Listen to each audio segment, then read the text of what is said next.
ยังดีเทว่าอามานี่คันบ่มีชื่อเจ้านี่โว้ยเว้ากันบ่รู้เรื่องเลยแล้วเราบ่ฮู้เด้เพิ่นเว้าบ่ค่อยรู้เอื้อยได้เข้าโรงเรียนบ่บ่นะคนนั้นบ่ได้อันนั้นเราบ่ได้เรียนแต่เก่า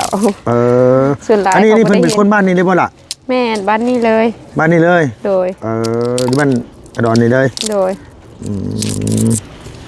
แล้วอายุจักปีคือสิบ่เฒ่าปานใดดอกเนาะได้บ่40ประมาณได้เนาะ40เนาะประมาณนี้แหละ40นี่แหละ40แล้วมีลูกจักคนกันนะลูกเราบ่6ใส่3ยิง3หมายเขาว่าเอาผัวแต่น้อยเติบนี่เนาะหมายเขาว่าซ้ำเจ้านี่ต้องได้ลูก3คนแล้วแม่นเนาะเขาว่าเนาะซ้ำนี่จังได้ลูก6คนนี่แม่น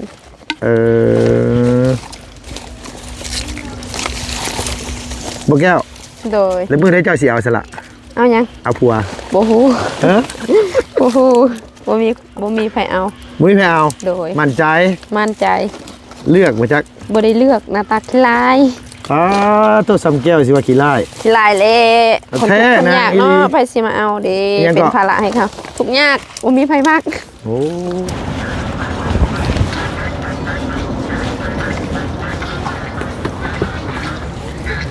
เฮ็ดหยังล่ะยายเฮ็ดหยังเฮ็ดหยังนั่นน่ะบ่หยอกเพิ่นพี่น้องเอ้ยเนาะเอากราบสบายดีเลยสบายดีเด้อสวัสดีพ่อแม่พี่น้องเบิดสุขุสุคนเนาะพี่น้องระหว่างในและก็ต่างประเทศพี่น้องเอ้ย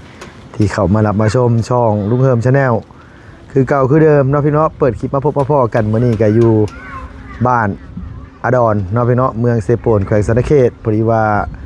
มีเวลาก็เลยแวะเวียนเข้ามาเยี่ยมมายามครอบครัวเพื่อนน้องลาเป็นกำลังต่างเฮือนต่างซ่านไม่อยู่เนาะพี่เนาะไปฮอดขั้นตอนใดยังบ่ได้เข้ามาเบิ่งจักเทื่อลุงก็ได้โอ้ขี้ฮ้อโทรศัพท์จักล่นแล้วพี่น้องเอ้ยเว้าหลายบ่ได้เดี๋ยวโทรศัพท์สิล่นเนาะถูกเท่าใดแห่งซ้ำนะเขาเจ้าว่านี่นะเข้ามาเป็นเทื่อที่2พี่น้องเอ้ยนี่ก็เข้ามาเทื่อแรกพอดีพ่อผู้สาวงามประจำหมู่บ้านทางน้องเน็ตเพิ่นเป็นใกล้ให้ตอนนั้นพี่น้องเอ้ยเนาะก็เลยอันว่าคุยทำได้แน่น้องนึงพี่น้องเอ้ยโดยสบายดีเอ้ยเฮ็ดหยังกันน่ะฮะโอ้ยเนาะเฮาคือสิเข้าใจแล้วเอ้ยเฮ็ดหยังก็เอ้ยเฮ็ดหยังน้อยลงมานี่แน่มาแปะให้แน่นี่เร็วๆว่านในล่ะว่านในเร็วโอ้ดอพี่น้องเอ้ยมานี่ต้องหาใกล้มาแล้วพี่น้องเอ้ยถ้าบ่มีใกล้นี่บ่ได้แน่ๆแหละโอ้ยโดยมานี่แน่ว่านแน่โอ้ใกล้อยู่ผู้นี้ก็อยู่นี้ซะนี่น่ะกำลังเฮ็ดหยังอยู่น่ะล้างถ้วยสวัสดีเด้อนังเด้อหาแต่มาแต่โรงเรียนอยู่มอใดแล้วปีนี้ป.4อยู่ป.4โอ้อ่านได้ยังได้อยู่เนาะโอ้โดยเอาพี่น้องเอ้ยต้องอาศัยใกล้หน่อยนึงพี่น้องเนาะมาพี่ล่ะมาพี่ลงมาแล้วนะฮะโดยโอ้โหมาทางนี้เอาขอหยัดนี่ไม่เนี่ยโดยจะถ่ายมันเละ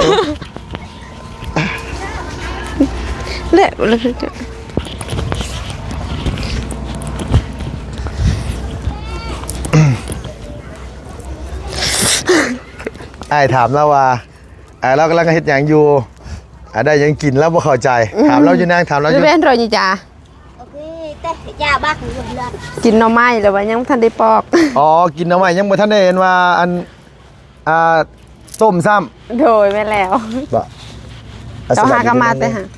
เฮานี่นะโดยเฮาสบายดีเด้อโดยโอ้ยันผู้บ่าวเห็นแน่ๆเลยคนลักษณะแบบนี้นี่ยันแต่บ่แม่นบ่เคยเกากองอายโอ้บ่ต้องอายเนาะเอกลึกบ่ได้ TikTok หั่นนะผู้บ่าวอันว่าทางเซปูนเขาเจ้าแซวว่าโอ้ยฮู้จักอยู่ว่าซั่นว่า อ๋อเพื่อนตัวมีพี่น้องกันจะคนเป็นผู้สาวเลยนี่ 5 คน 5 คนเป็นผู้สาวไปเลย ได้ผัวแล้วได้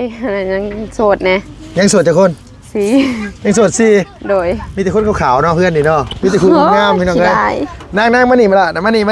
าน้องเพิ่นกำลังเฮ็ดหยังอยู่นี่น่ะ งานกบาท ปา กินข้าว จ้าก็ยังล่ะจ้ายังน่ะ จากกันโทรผักโอเคผักกูด เอาจ้าพักกูด เด้อ เดี๋ยวใกล้เฮากะอยากอายเนี่ยนิดนึงพี่น้องเอ้ยอ่าต้มเอาหรือขั่วเอาทำเมื่อ น่าจะตาโอเคฟันน่ะว่าเดี๋ยวต้มเอา ต้มเอาถ้าเป็นภาษาลาวรุมนี่คือแกงนี่บ่นางแม่นบ่ ตะโกะ แกงบ่หรือว่าภาษาสควายดิ บ่ภาษาลาวรุมอ้ายนี่นะภาษา ต้ม ต้มเนาะ โดย ต้มใส่หมกเพชรใส่ชูรสใส่นี่เนาะ โดย อ๋ออันนี้น้องของน้องลาล่าบ่ แมน ผู้นี้แม่นบ่นี่น่ะ โบแมนนี่ผู้นี้ แม่นแต่สองคนนี้ โดย โอ้โดยแม่นแต่สองสาวนี่ โดย เอ้ยเจ้าไปใช้ลูก แหละหมดโอกีปะโดลาปะดาราปะ เขามางานนั่นแหละ แต่ว่าอื่นมางานแล้วต่างงานช่วยแหละอันปะว่ายิบชั่วอันหน่อย ขอบคุญเจ้าเบิ้งแบบวิถีชีวิตแบบบ้านๆเลย เอากินข้าวกินข้าวข้าวเหนียวหรือข้าวเจ้านางถามเพิ่นอยู่ลูกล่ะ ดอยโตรกี่บ่ได้เด็บมาดอยกระชายได้ข้าวเหนียว ข้าวเหนียว โดย หมายเพิ่นว่าเพิ่นเอาไปใส่น้ำผสมเลยแม่นบ่แม่นบ่ลูกแม่นบ่ ใส่แต่ ใส่น้ำเลยบ่เออแซ่บบ่ แซ่บ แซ่บเนาะแอมบ่ โดยตับเลย แอมโอ้ยเนาะล่ะแซ่บบ่ลูก แซ่บ เนาะแอมเนาะเผ็ดบ่บ่เผ็ดกินง่ายดีเหรอบ่ได้ใส่ปลาใส่หยังบ่นาง บ่มี มีแต่ผักกูดกับน้ำซุปนี่เนาะ โดย กินง่ายดีเว้ยเฮ้ยไก่ก็อยากอายนิดนึงพี่น้องเอ้ยน้องเน็ตเพิ่นอันตำข้าวหาแต่แล้วสงสัยขึ้นไปเอาข้าวมาบ่จักบ่เนาะ แมน เจ้าเป็นเอื้อยน้องเน็ตหรือว่าเป็นน้อง เอ้ย เอื้อย โดย เอื้อยคนที่เท่าไหร่ ที่อันนั้นที่สอง หันข้างใส่กันคือปิ้งปลาแท้หมอนี่เฮ้ยเอื้อยเป็นเอื้อยคนที่สองเนาะ แม่มีอ้ายแล้วมีเอ้ยแล้วก็คอยเป็นผู้ที่สาม อ๋อ ผู้ที่สามแนทเป็นผู้ที่สี่ เน็ตเป็นผู้ที่สี่ โดย และผู้น้อยๆล่างถ้วยอยู่นี่เป็นผู้ที่ห้าบ่นี่ล่างถ้วย ที่ อยู่ ที่หก นี่ผู้ล่างถ้วยนี่นะ โดย ที่หกอ๋อโดยอยากอายพี่น้องเลยผู้สาวอยากอายนั่งลืมถามชื่ออย่างก็ ซื้อคอยนะ โดย ชื่อแก้ว ฮะ ชื่อนะเลยชื่อแก้ว ฮะ ชื่อแก้ว ชื่อแก้ว โดย อ๋อ แหละมาดูลาบอ่ะ ซื้อกระมวลกระดอกไว้ซื้อสาวแก้วป่านอดอนหมายความว่าแรกนี่ไปบ้านดงบ่ บ่เคยไปบุญ บ่เคยไปบ่ โดย อ๋อจังพ่อ บ่ บ่ มี แปลก เงิน บ่แปลกดอกบ่ได้ผัว น่ะแม่นแล้วสินะ บ่หยอกได้ทางนี้บ่หยอก โดยบ่เป็นหยัง บ่จะว่าหยอกแห้งเพิ่นไปจักดอกอันนี้บ่ บ่เป็นหยัง บ่เป็นหยังวะ โดยบ่เป็นหยัง ว่าเมื่อไหร่ด่ากันนะฮะ บ่เยอะแฮงมักคนมักหยอก โน่เนาะอายุเท่าไหร่ล่ะ เสาเอ็ดสะซองแล้ว ถ้าสองล่ะ โดยฮอด ส่วนหลายคนชนชาตินี่อายุ10ฮอดชา2สิได้ผัวก่อนนะเฮ้ยแต่ แม่ เก่า อายุอันนั้น10 17 18นี่เขาว่าโอ้ได้ผัวและสำนีเขาว่าเท่าเลย สำเจ้าเท่าแล้ว โดย ยังบ่พอเนื้อคู่บ่จัก นั่นแหละ ฮะ เดี๋ยวครูยังอันนั้นยังวันเต้นเกิดว่าจัก มีแฟนยัง ยัง ฮะ ยังโสดโสด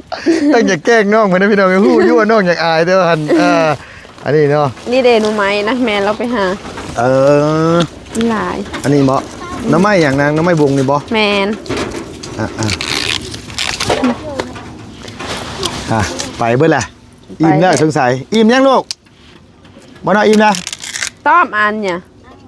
ภาษาเจอป้าย อิ่มละ ใช้เที่ยวไป อิ่มแล้ว ผู้ใดไปหาผักกูด มีแต่เด็กน้อยนี่แหละเขาไปหาแล้วเขาต้มกิน โดย กินกับข้าว มาต้มกินข้าว แมน เจ้าก็กินเป็นบ่แบบนี้นะ กินนะโอ้กินตลอดเลยคอยมีแต่จืนเอาผักกูด ส่วนหลายนี่ขัวเอาเนาะนางเนาะ โดย ขัวเส้นหมูอย่างสิได้ โอ้ยบริใส่หมูดอกมีแต่จืนเอามันแมนใส่ ใส่น้ำมันใส่กระเทียม แม่นแบบนั้นแหละ เอาแบบนั้นก็แซ่บอยู่กันว่าอันนี้กัน แซ่บ แซ่บอ บ่ ยู่ มีอาหารกินเลย โดยคันหิวแล้วกินหยังก็แซ่บแล้ววะ แม่น คันบ่หิวนี่โอ้ยพี่น้องเอ้ยกินบ่แซ่บแล้วเขาบ่หิวแล้วมันบ่อยาก แม่น โดยหมายความว่ามื้อแรกนี่บ่ได้ไปบ่ บ่ เว้าแท้ แท้เลย โอ้ยเนาะกันพอดอกจะบ่ได้แอนบ่าวจักเที่ย แม่น หน้าตาเพิ่นสิคล้ายกันได้พี่น้องเอ้ยกับน้องแนทต่างกันค่ายนี่แหละ คล้ายอยู่ ค่ายอยู่ โดยคืออยู่ คืออยู่ เจ้าสิคือผู้น้อยๆคนที่6หั่นหลาย นั่น กว่า บ่คือ แม่น บ่ คือผู้นั้นผู้น้อยๆนั่นตะกี้เราเป็นใกล้ให้ทั้งเฮาอยู่ตะกี้แต่เฮามาหาน้องลาล่าแต่ใหม่ อืม เปล่ามาในเบี้ย ๆเอาคือบ่เอาฝาปิดแล้วอันว่านั่นหัวน่ะ ไม่ไอ้กันทั่วได้เบิ่นกันทั่วได้ไม่กัน บ่ ทั่ว ปิดไว้บ่เอ้ยมันคือสิสุกง่ายไปปิดไว้แน่อ๋อแล้วมาอาศัยอยู่นี้มานี่เนาะ แม่น โอ้โดยมื้อนั้นมาพ่อน้องเน็ตอยู่นี่แหละพี่น้องเอ้ยมาพ่ออีหล่าเพิ่นอยู่ในนี่มื้อนั้นน่ะตูบน้อยๆหลังน้อยๆนี่ล่ะมื้อนี้พ่อทางเอื้อยเราแต่ว่าเราเว้าลาวบ่ได้ก็เลยเอาน้องแก้วมาเป็นล่ามแปลภาษาให้ขอบใจนะแก้วเด้อ โดยบ่เป็นหยัง โออิชิตัวกินอยู่บ่นั่งโออิชิ กินอยู่คันบ่มีก็บ่เป็นหยัง บ่มีในรถค่ะมี โดย เดี๋ยว ขอ เอา บใจหลาย เดี๋ยวเอาให้ ๆโดยขอบใจหลายๆเด้อ โดยอายุสัก2ว่าซั่นน่ะแต่คือหน้าบ่คือบ่ฮอดสัก2เลย โอ้ยว้าวให้เฮา อัน ดี แท้ ใจโยให้เฮาดีใจเลยนี่ บ่ได้แม่นว่ายั่วแต่ว่าความจริง เท่าแล้ว บ่เฒ่าเอ้ยแอมงามบ่อบ่อเนาะ เอา แอมนี่คือกินแซ่บนี่คืองามนะสับสนแล้วพี่น้องเลยเนาะเอื้อยได้อยู่บ่เอื้อยน่ะเจ้าอยู่บ่บ่อยู่ถามเราจะ อันนั้นเลยไม่อ้อมเบิ่นเมื่อยอันไป เขา ยังบ่เฒ่าสำนี้ยังบ่เฒ่าเอื้อยไปหาอยู่ไสนี่น่ะนอนี่ เพิ่นได้มันชัวบังนะ เต้ในดาวตุก อ๋อห่วยเดาไปซื่อๆได้นี่จักแม่นบ่แม่นพี่น้อง แม่นอัดเพิ่นให้เอา มา มา ปอกน้ำไม้ซอยแน่นางมาแต่โรงเรียนบ่น่ะบ่ ชอบอ่านแล้วเลย สบายดี นบไป เด้อใส่ชุดนี้บ่ไปโรงเรียนน่ะบ่มาแต่ใส่ซะจะไม่ใส่มาแต่เล่นได้ไปโรงเรียนมาล่ะมื้อนี้ไปอยู่บ่แก้ว โดย เฮ็ดให้มันหรือเฮ็ดให้เขา เฮ็ดเบิดเลย เฮ็ดเบิดเลย โดยแต่ว่าปีนี้บ่ได้หลายเขาแต่ละปีก็มีแต่7-8สอบนี่แหละเขาแบบเพราะว่าดินบ่งามเด้ บ่ว่าโอ้ยบ่เชื่อหรอกเฮา เอ้าเว้าแท้เล บ่ ย แท้บ่ โดย เจ้าก็เฮ็ดอยู่บ่ โอ้ยเฮ็ดหากันแล้วทางไห้นี่ คือขาวเถอะเฮ้ยต้องไปใส่อย่างคือขาวแท้ ไม่ใส่เห็นข้าวบ่นี่ ขาวอีหลีคือคนบ่ได้เฮ็ดให้เฮ็ดสวน ว้าว เนี่ย มึง โอ้ ไปเฮ็ดตลอดไปทางไห้ตลอด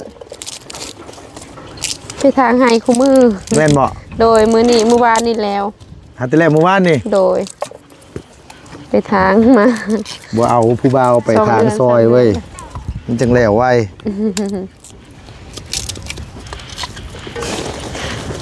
พูด เอ้ย แล้วเดียวกัน เจ้าทางให้อยู่บ่ทางแล้วให้เจ้าน่ะ จะตาจะทายไหม từ ta kiểu phải bội tao cái bội bội con tới ngay เราไปแล้วหากัน4มื้อแล้วบ่ อ๋อไปได้4มื้อ โดย ใกล้สิแล้วยัง phải เจ๊บ่มจินอยู่อ่ะ vô qua ยังหลายบ่ หนังสือหนังบี năm suối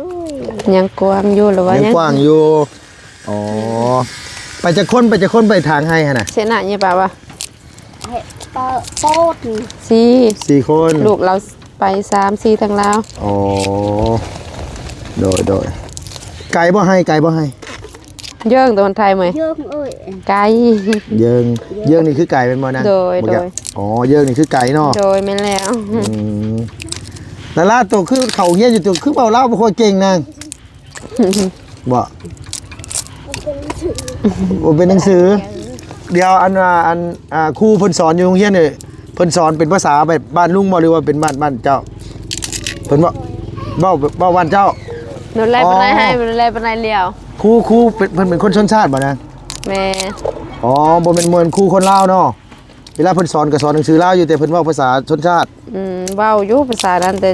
เล็กน้อย เว้าแน่บ่ได้เว้าแน่ เอาง่ายคือชนหลายก็สิเว้าภาษาชนชาตินี่เนาะหลานเนาะ โดย อ๋อโดย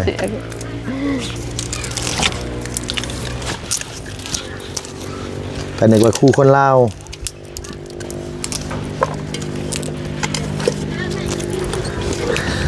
สิจ้านี่บ่มื้อแรงน่ะ น้ำไป จาในบ้องแกะ จานนี้เนาะแกงหรือว่าต้ม หน้าแม่ตากระเจนมาตานะ อ๊อบ ต้มเหรอ ต้มเอา โดย ต้มจำแจ่วนี่เนาะ แม่น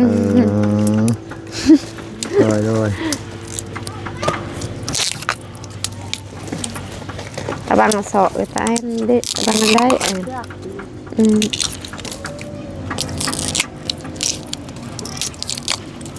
ยังดีเทว่าอาม่านี่คันบ่มีชื่อเจ้านี่โว้ยเว้ากันบ่รู้เรื่องเลย แม่น แล้ว เรา แหละ พูดเด้ เพิ่นเว้าบ่ค่อยรู้เอ้ยได้เข้าโรงเรียนบ่ บ่นะคนนั้นบ่ได้อันนั้นเราบ่ได้เฮียนแต่เก่า เออ ส่วนหลาย อันนี้ เขาบ่ เพิ่น ได้ เป็น เรียน คนบ้านนี้ได้บ่ล่ะ แม่นบ้านนี้เลย บ้านนี้เลย โดย ที่บ้านอดอนนี่เลย โดย แล้วอายุจักปีนี่คือสิบ่เฒ่าปานใดดอกเนาะ ได้บ่40ประมาณได้เนาะ40เนาะ ประมาณนี้แหละ40นี่แหละ 40 แล้วมีลูกจักคนกันนะ ลูกเราบ่ฮกใส่3ยิง3 หมายเขามว่าเอาผัวแต่น้อยเติบนี่เนาะ แม่ หมายความว่าซ้ำเจ้านี่ต้องได้ลูก3คนแล้ว แม่น เนาะเขาว่าเนาะอันซ้ำนี่จังได้ลูก6คนนี่ แม่น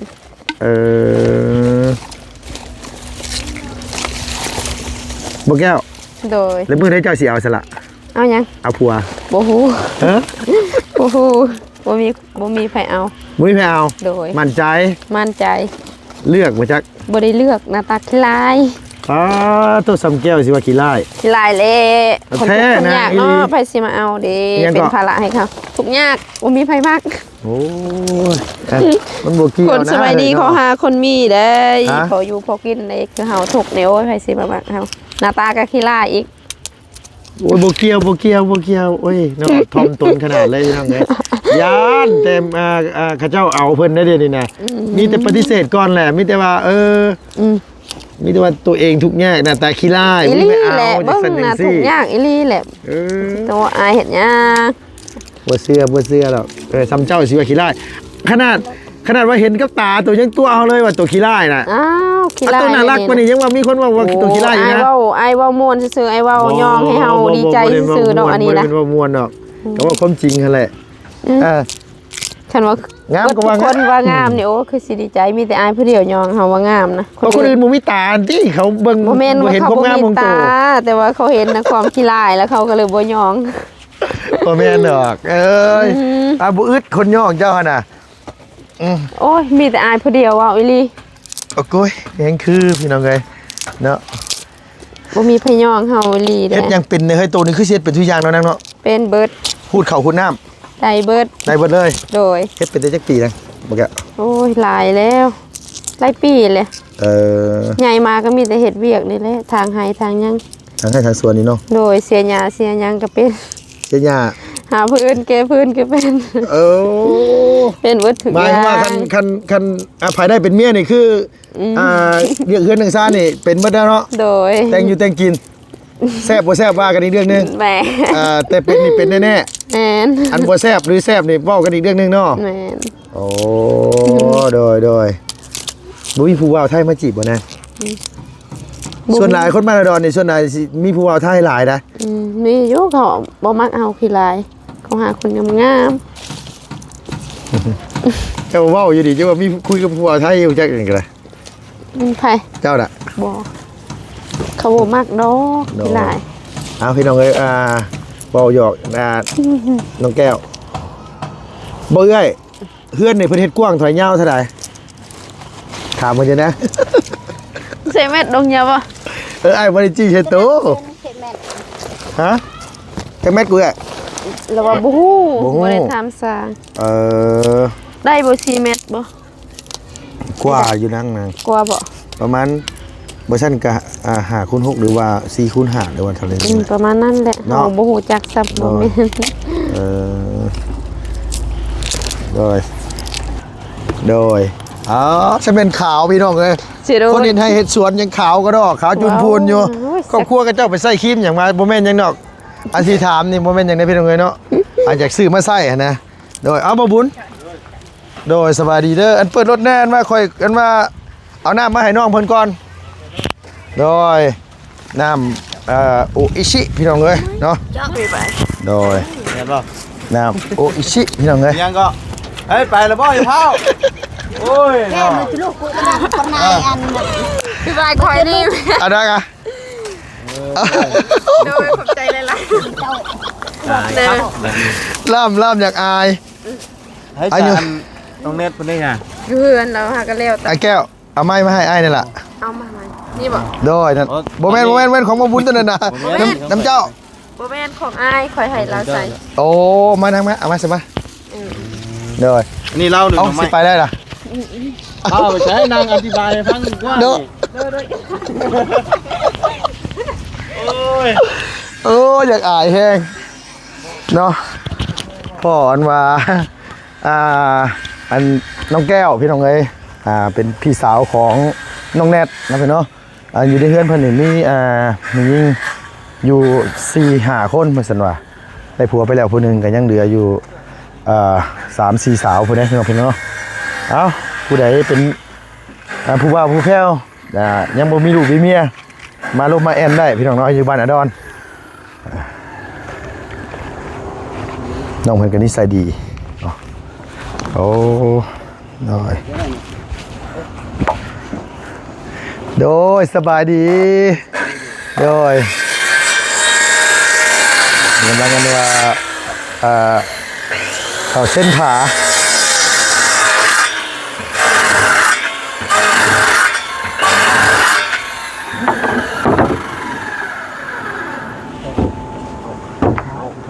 ไอ้ยันวะ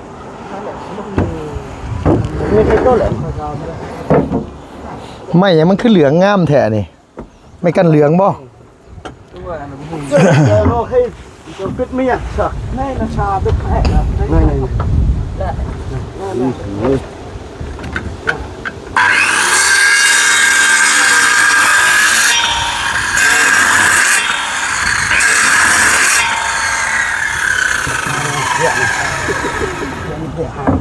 เลิกเบียกจากมุ่งนี่ไอ้6 โมงยามนี่ใครแน่เนาะมันนานคำเติบอยู่เนาะ 6 โมงบางที5 โมงเลิกพอดี แล้วแต่จังหวะเนาะแล้วแต่จังหวะ เลิก เพิ่นจ้างเท่าไหร่เฮ็ดเฮือนหลังนี่นี่ 10 ล้าน อ๋อ10 ล้านพอฟังอยู่พี่น้องเอ้ยผู้เฮ็ดกับพ่อเฮ็ดผู้จ้างกับพ่อจ้างเสมอโต โดยเฮ็ดเฮือนนี่กว้างเท่าไหร่ยาวเท่าไหร่ก็ได้ 4 คูณ 4 คูณ 5อ๋อทั้งนี้4เนาะทั้งนั้น5เนาะอ๋อผู้ดีงามเลยพี่น้องเอ้ยเนาะสำนี้ก็ 4ทั้งยาว5 โดยคะแนนว่าให้มันแน่นมันหนามันฝนตกมาบ่หัวใส่หัวก็โอเคเลยล่ะเนาะโดยถือว่าเป็นบุญเลยแหละก็โอเคแหละมีคนมาช่วยเหลือก็ถือว่าโอเคเลยเนาะไอ้เนาะ ผู้ลูกผู้หลานมา โดย มาซอยหรือเดี๋ยวบุญหัวแล้วแหละสำนึก หรือว่าโอเค จะได้จะ โอ้ยยากอยู่แหละคือหาเงินยากคือซื้อมือนี่บ่ง่ายได้เลย เว้ย เพื่อสิได้ไม้แต่ละเส้นเพื่อสิได้เสาแต่ละต้นบ่ง่ายซื้อมือ เพื่อนคันนี้ยังรุดแค่50 ล้านก็แล้วจะบอก 50 ล้านบ่อยู่ แน่ ประมาณ60ปลาย60ปลายพอไม้แต่ละโตไม้แต่ละเส้นนี่แพงแฮงนะ แม่แม่จะได้เลยใหม่60ปลายพันต่อเม็ดนึง โดย เป็นไร ตามหน้าพร้อมได้ไอ้ แม่น ขนาดใหญ่ขนาด15นี่ก็เม็ดหนึงเท่าไหร่วะเฮาจำบ่ได้เด้แต่ว่าแพงแพงแฮงเพราะว่าสร้างไม้มาแต่เทื่อนี่สำหรับพ่อเฮือนหลังหนึงนี่ซ้ำนี่นี่ประมาณเกือบ30 ล้าน ชำนาญแท้เฉพาะไม่ซื้อ ไม่ซื่อๆนะบ่ได้รวมค่าสร้างบ่ได้รวม ค่าสร้างวง สังกะสีบ่ได้รวมอันนั้นเด้ ประตู โดยประตูนะวงกบวงหยังบ่ได้รวมเฉพาะไม้ซื่อนี่ประมาณ27-28 ล้าน30 ล้าน ชำนาญแท้ โดย เสานี่ต้นหนึงนี่คันเขาจำบ่ผิดนี่คือต้นมึงประมาณ700,000หรือ800,000 เสาหนึ่งอะ แม่นซุมื้อนี่เสานี่เสานี่ ซ้ำเสาปูนคือกันซ้ำเสาดินนี่เนาะ โดยเสาไม้นี่ยังหายากกว่าเสาปูนซ้ำซุมื้อนี่น่ะ โอ้เสาปูนง่ายด้วยนะฮะ เสาปูนมันง่าย ง่ายนึง ไม้นี่มันยากเขาเจ้าลงมาแต่ภูแต่อันนั้นพุ่นมันก็เลยแบบว่าแพงแน่โอ้อยู่บ้านเฮานี่ก็เพื่อไม้เคเล็กชิ้นใหญ่นี่ก็ว่าโดนเติบได้เนาะ เอาอีหลีอยู่แถวเซปูนนี่เต็มที่ก็มีไม้ขี้เล็กกันแล้วเนาะส่วนหลายซุมื้อนี่ก็ได้ไม้อื่นก็มันบ่ค่อยเหลือแหละเขาจ้างเขาเจ้าไปเอาอยู่บ้านบ้านห้วยแจงอยู่ทางข้ามบ้านบางคูนหั่นต้นหนึง850,000นี่แหละ ต้นนึงอ่ะ แม่นเสา4 เมตร 50เสา4 เมตร 50หน้า15นี่แหละโอ้แพงแน่แพงเลยยอมรับว่าแพงกับบุตี้เพิ่นออกมันเอาลงมายากเด้ เขาผูก โดยยกตัวอย่างไม้หน้านี่เส้นหนึ่งบ่ได้นิดหน่อยเด้อพี่น้องเอ้ยเส้นหนึ่งแพงหน้า15นี่ไม้โดยเฉพาะไม้ร้อยนี่แพงก็ถือว่าซ้ำนี่ก็ถือว่าโอเคแล้วซ้ำนี่ก็ได้ใส่ไม้พาเสื้อล่าเข้าไปเนาะอ้ายเนาะพอเบิ่งอยู่เด้เฮาว่าได้น้อยพอดีงามนี่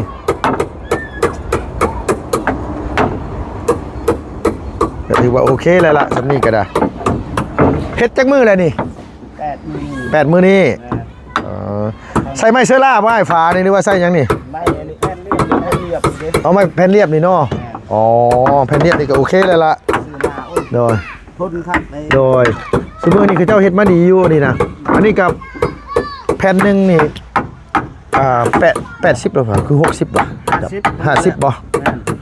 เขาซื้ออยู่ห้านเวียดมันคือ60,000นี่นะ50 60นี่แหละพี่น้องเอ้ย ซ้ำนั้นเลย ประมาณนี้แหละประมาณตีไปซะประมาณแผ่นหนึง90 บาทหรือว่า100 บาทนี่ กับหม้อเลยละประมาณอีกมื้อ2มื้อนี่ก็แล้วแล้วน้อยเนาะ โอ้ยได้แล้วแบบ กายบ่ อีกทิศหนึง คือใส่วงกบอันใส่นี่อีกเนาะใส่บานประตูเนาะ แม่น คือใส่บานประตูแม่นอยู่ดอกแม่นคือไอ้ายเพิ่นว่าอยู่ดอก ตูนเพ่งขึ้นไปโอ้ย บันดงบันไดอีก มันดอกมันได้ อ่ะ ทันเห็นเพื่อน ดอย เพ่งใส่พอแห้งแล้วทิศหนึงก็ประมาณนั้นแล้ว ประมาณอาทิตย์เนาะ แม่น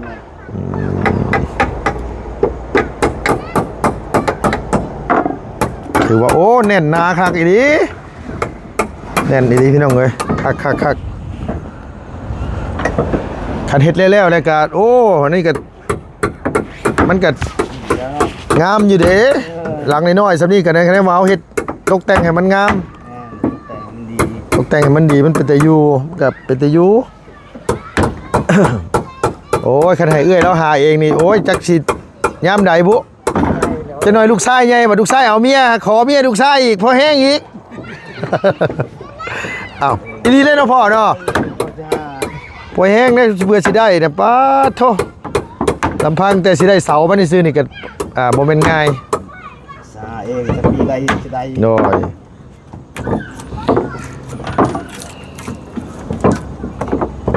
เป็นอันนี้แหละ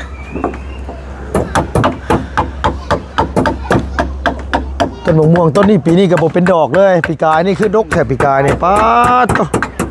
มาพอได้กินปีกายนี่ต้นนี่ปีนี้มิดสมอยพี่น้องเอ้ย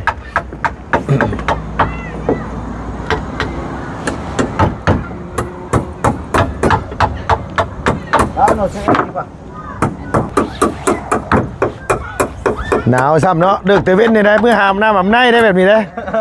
ค่ำๆนี่อาบบ่ได้แบบนี้หนาวซ้ำพี่น้องเอ้ยเย็นจ้อยๆได้หน่อยเนาะโดยเอาเมื่อก่อนเด้อไอ้เด้อซันเด้อโดยเจ้าโดยมื้อหน้าสิมาเยี่ยมใหม่โดยทางเบาบุญเพิ่นเอาเอ็มร้อยมาให้แล้วพี่น้องเอ้ยเมื่อกี้นี่ทางอันว่าลุงเอาโออิชิให้ทางน้องแก้วเพียงเนาะอีหลาแก้วเพิ่นมาเป็นล่ามแปลภาษาให้กะน้องกะนิสัยดีน่ารักครอบครัวเพิ่นครับเนาะเอานี่แหละก็ขอบคุณหลายๆพี่น้องเนาะอยู่ดีมีแห้งเด้ออย่าเจ็บอย่าจนฝากพี่ฝากน้องไว้แน่เนาะพี่เนาะอันลุงกะ สิขึ้นมาประจำการอยู่ทางเซโปนพี่แหล้วเรื่อยๆเนาะก็อยู่แบบเป็นเฮือนเซาเป็นหลังพี่น้องเอ้ยขอบคุณพี่น้องหลายๆเนาะอยู่ดีมีแห้งอย่าเจ็บจะจนลำๆไปด้วยสุขภาพพนามัยแข็งแรงอายุหมันขวัญยืนนะเพียงเด้อสำหรับคลิปนี้ไปแล้วพี่น้องบ๊ายบายสบายดีเด้อ